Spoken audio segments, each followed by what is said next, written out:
Bon dia, benvinguts i benvingudes al meu canal. Soc Carmen i en l'episodi d'avui d'Estudiem Valencià d'altra manera he preparat un vídeo sobre els quantificadors. A poc, en els pròxims vídeos publicaré no només vocabulari, frases fetes i verbs, sinó que tota mena de continguts que em varen ajudar a aprovar l'examen C2 de valencià al primer intent. Bé, comencem. Sabem que els quantificadors són paraules que precedeixen els substantius i també indiquen d'una manera més o menys precisa la quantitat numèrica d'un element, com per exemple 3 cotxes, 2 xiquetes, etc. Aquests quantificadors es classifiquen en numerals cardinals, ordinals, multiplicatius, partitius i col·lectius. Ara comencem amb els numerals cardinals, que indiquen una quantitat de manera exacta. Com podeu veure, els numerals poden fer d'adjectius, de pronoms o de noms, mentre que els ordinals representen una seqüència ordenada de col·locació d'una entitat en relació amb altres entitats. La particularitat que tenen és que presenten flexió de gènere i nombre. En la taula següent recollim els numerals cardinals. En la primera columna he posat els numerals de 0 a 10, en la segona de 11 a 20 i en la tercera de 21 a 30. També he posat en diferents colors els numerals 4, 14, 40, 5, 15, 50, perquè de vegades m'equivocava a l'hora d'escriure correctament. Per evitar aquesta equivocació em fixava en la pronunciació, que per descomptat hi ha una clara diferència. No és el mateix escriure 4 i 40 que 14. El mateix passa amb 5, 50 i 15. A més, volia recalcar la regla del duc de l'escriptura de numerals. De 0 a 20 escrivim els numerals cardinals sense guionet. Del 21 al 29 es posa una i entre dos guionets, com per exemple 23. La regla del duc diu que entre desenes i unitats es posa un guionet, i en els compostos de 100, com per exemple 200, 300, etc. També hem de fixar-nos en com s'escriuen les paraules milió i bilió, perquè són preguntes dels exàmens de la Junta Qualificadora dels anys anteriors. Ara passem als numerals ordinals. A mà esquerra teniu una columna amb tots els numerals cardinals de 1 a 10. I com escrivim un numeral cardinal?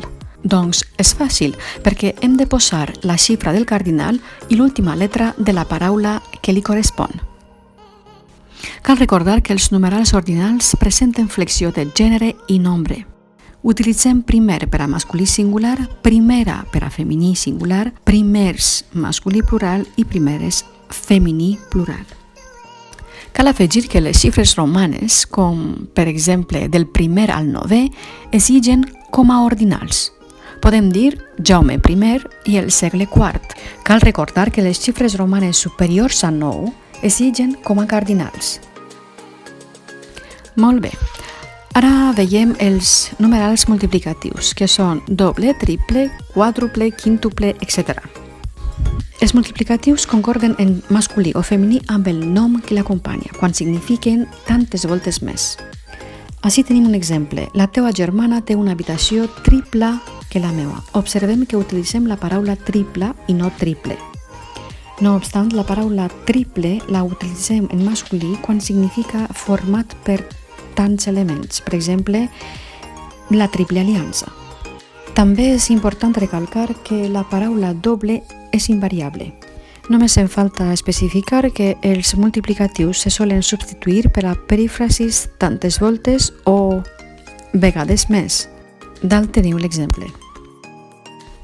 Ara passem als numerals partitius que expressen una part o una fracció d'una unitat. Així tenim l'examen de C2 de valencià de l'any 2018. A mà dreta he preparat les diferències que hi ha entre mitjan, mitges i meitat. Per analitzar una mica cada una de les opcions, comencem en la primera, que diu A mitjan, que es pot dir a, de, fins a o per mitjan. És una locució preposicional que la utilitzem per a referir-nos a la meitat aproximada d'un període de temps, com per exemple a mitjan setmana o a mitjà novembre.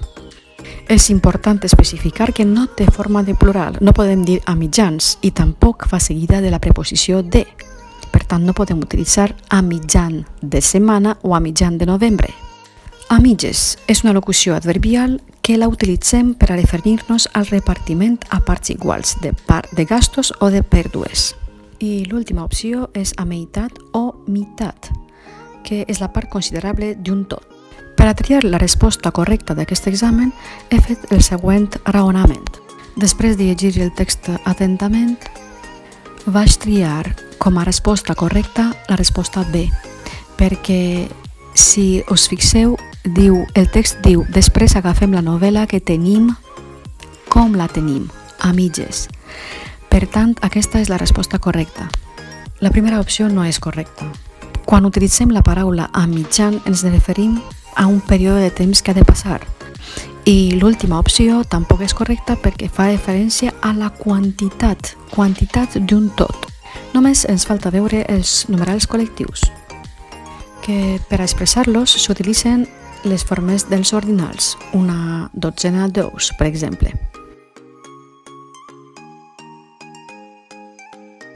Fins ací l'episodi d'avui. Si us ha agradat, podeu compartir-lo amb els teus amics o amigues. No oblideu practicar el valencià. A més, deixeu els vostres comentaris per qualsevol pregunta, suggeriment o recomanació. Doneu-li a la campaneta perquè d'aquesta manera us arribarà totes les notificacions cada vegada que puge un vídeo nou. Ens veiem per ací. Adeu!